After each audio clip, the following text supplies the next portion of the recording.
அஸ்ஸலாமு அலைக்கும் வரஹ்மத்துல்லாஹி வபரகாத்துஹு. அன்பான சகோதரர்களும் சகோதரிகளும், அல்லாஹ் தாலா நமக்கு அளித்திருக்கும் இந்த அரிய நேரத்தில் நாம் ஒன்றாக கூடிக்கொண்டு நினைவூட்டிக்கொள்ள வேண்டிய ஒரு முக்கியமான விஷயம் என்னவென்றால், நம் வாழ்க்கையில் வரும் சிரமங்களும், குறிப்பாக தீராத கடன்களும். பலருடைய மனதில் ஒரு பெரிய பாரமாக இருப்பது கடன்.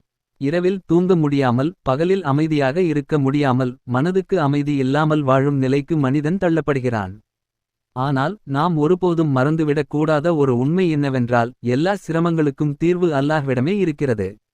அல்லாஹ் தாலா குரானில் பல இடங்களில் நமக்கு நம்பிக்கையை அளிக்கிறார்.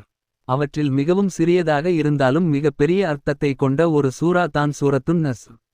இந்த சூரா வெற்றி, உதவி, நிவாரணம் ஆகியவற்றின் அறிவிப்பாகும். அல்லாவின் உதவி வரும் போது எல்லா கதவுகளும் திறக்கப்படுகின்றன என்பதை கூறுகிறது. إذا جاء نصر الله والفتح ورأيت الناس يدخلون في الدين الله أفواجا فسبح بحمد ربك واستغفره إنه كان توابا. இந்த வசனங்கள் நமக்கு ஒரு மிகப்பெரிய பாடத்தை சொல்லிக் கொடுக்கின்றன.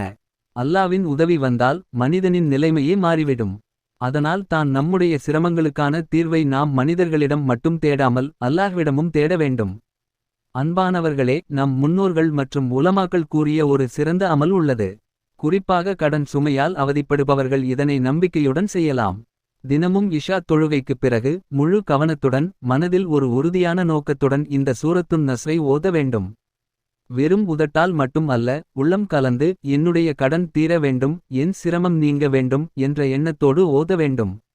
இந்த அமலை செய்யும் முறை என்னவென்றால், முதலில் தாரூத் இப்ராஹிம் ஓத வேண்டும். اللهم صل على محمد وعلى آل محمد كما صليت على إبراهيم وعلى آل إبراهيم إنك حميد مجيد. اللهم بارك على محمد وعلى آل محمد كما باركت على إبراهيم وعلى آل إبراهيم إنك حميد مجيد. இதனை 11 தடவை ஓத வேண்டும். அதன் பிறகு சூரத்துன் நஸ்ரை 41 தடவை ஓத வேண்டும். பின்னர் மீண்டும் அதே தாரூத் இப்ராஹீமை 11 தடவை ஓத வேண்டும். இந்த முறையை தொடர்ந்து 41 நாட்கள் செய்ய வேண்டும்.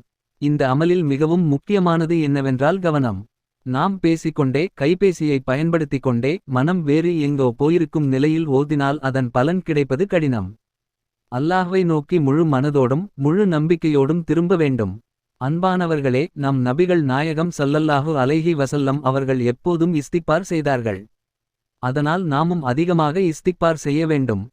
أستغفر الله العظيم وأتوب إليه. أستغفر الله العظيم وأتوب إليه. இது நமக்கு பாவ மன்னிப்பையும், ரிஸ்க் பிரிவையும், சிரம நிவாரணத்தையும் தரும். அல்லாஹ்விடம் நம்முடைய தேவைகளை கேட்டுக்கொள்ள நாம் வெட்கப்பட வேண்டாம். ஏனெனில் அவன் தான் அர் ரஹ்மான், அர் ரஹீம். அல்லாஹ்வே, எங்கள் கடன்களை தீர்த்து வையுங்கள், எங்களை ஏழ்மையிலிருந்து பாதுகாத்து வளமான வாழ்க்கையை அருளுங்கள், எங்கள் காரியங்களை எளிதாக்குங்கள், எங்கள் வருமானத்தில் பறக்க தளியுங்கள்.